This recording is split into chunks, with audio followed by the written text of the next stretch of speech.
Hello, and welcome back to What I Wish I Knew Finance. I'm Walter, and if this is your first time here, welcome. This channel exists for one reason: to give you the clear, honest financial information that most people wish they had gotten years earlier. Today we are talking about investing, specifically, starting to invest when you feel like you have already missed the boat, when you look at your retirement account and think, is this really going to be enough?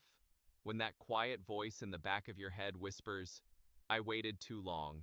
I want to spend some real time on this today, because this is one of the most important financial decisions you will make in the next decade. And I want to make sure you walk away from this video with a clear picture of where you stand, what your options actually are, and exactly what to do next. So let's get into it.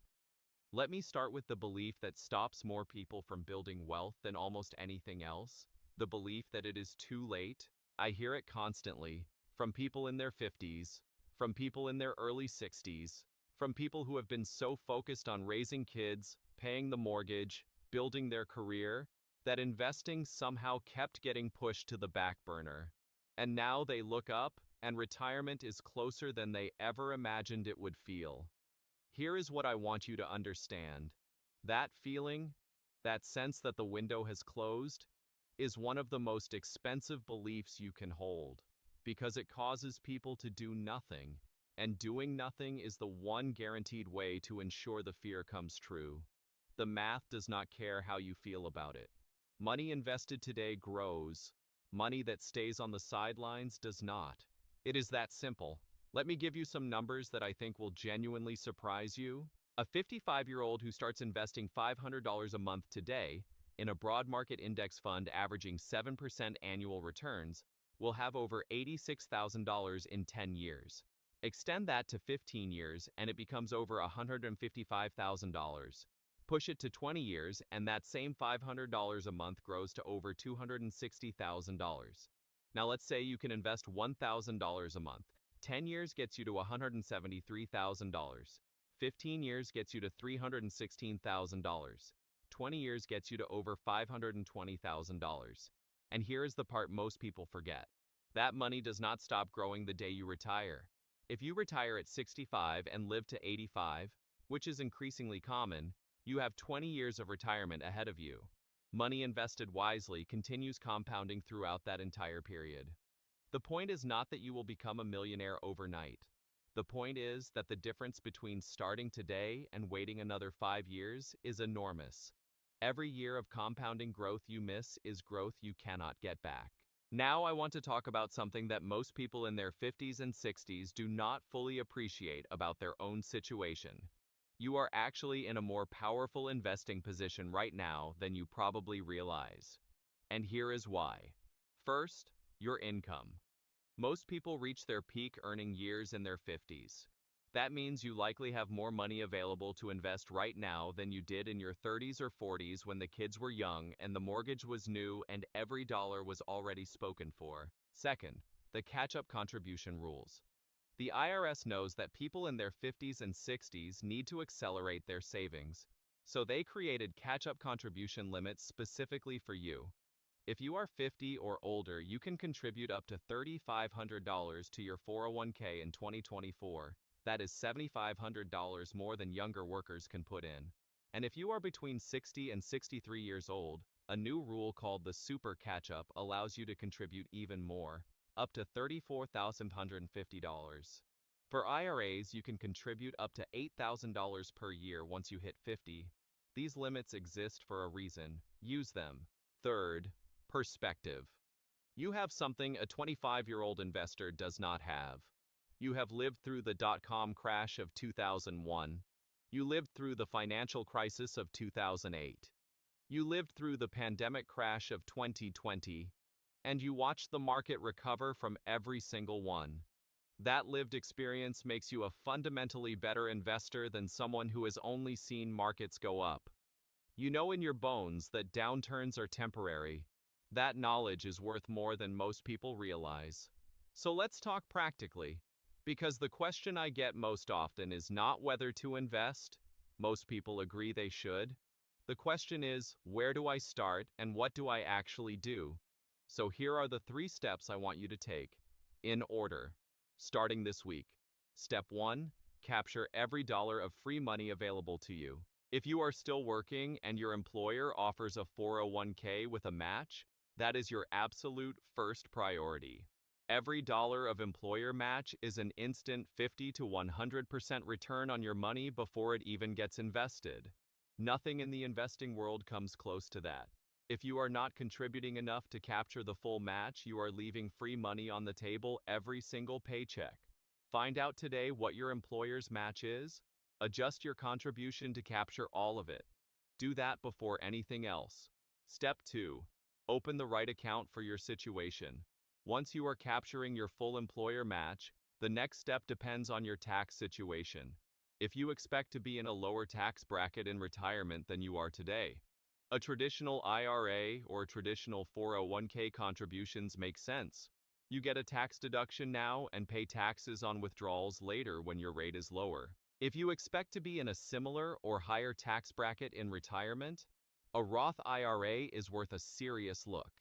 You pay taxes now on the money you contribute, but every dollar of growth comes out completely tax-free in retirement.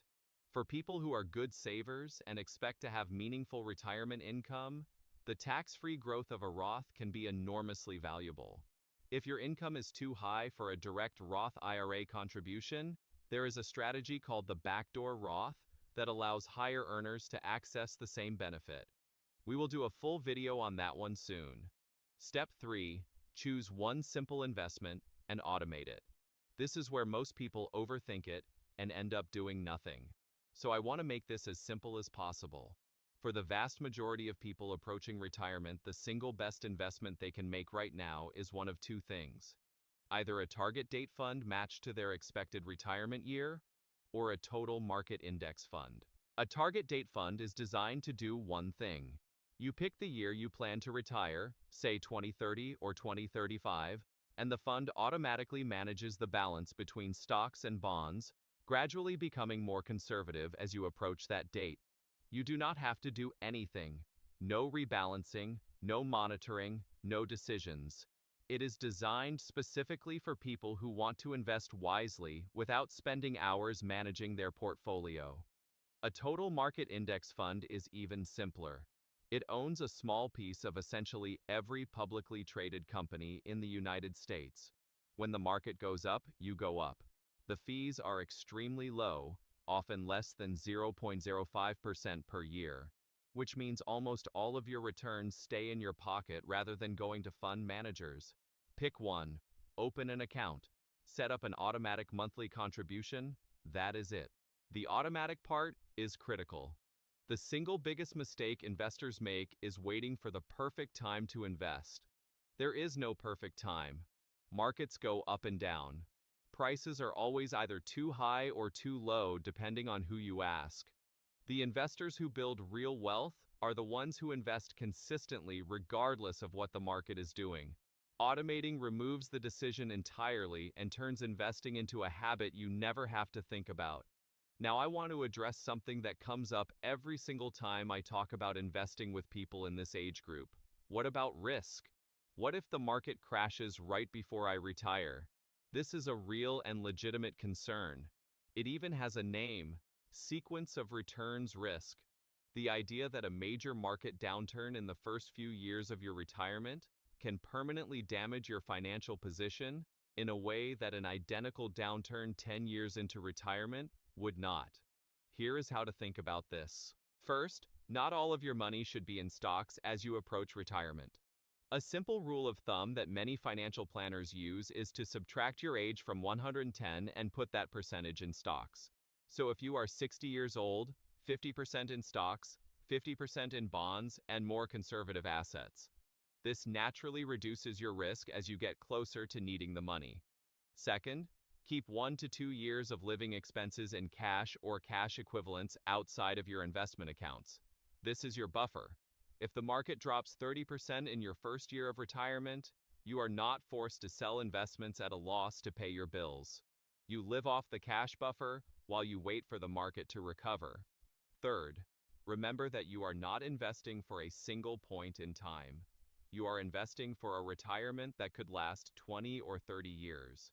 Short-term volatility matters far less over a 25-year horizon than it does over a 5-year one.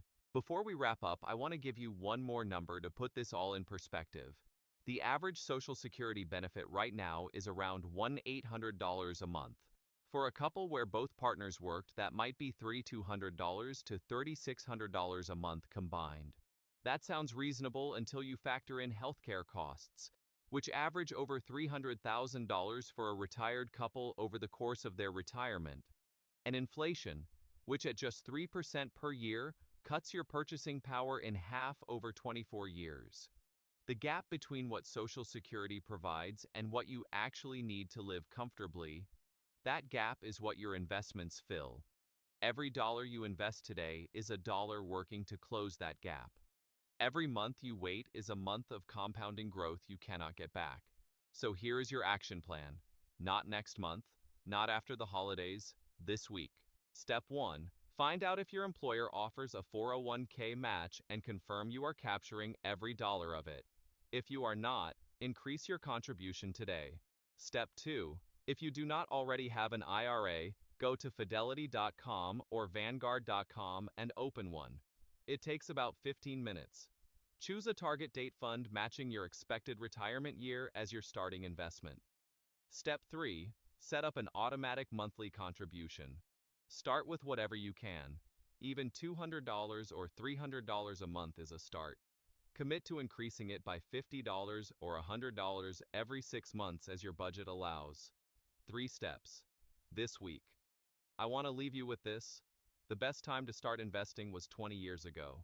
The second best time is today, not tomorrow, not when the market settles down, not when things feel more certain. Today, you have worked too hard and too long to leave the second half of your life to chance. You have more time, more earning power, and more tools available to you right now than you probably realize. The only thing standing between where you are and a retirement that feels genuinely secure is the decision to start. Make that decision today. I'm Walter. This is what I wish I knew. Finance. If this video was helpful, subscribe so you don't miss our next one. Share it with someone who needs to hear it. And drop a comment below with your biggest investing question right now. We read every single one, and your questions shape the videos we make next. We will see you in the next one.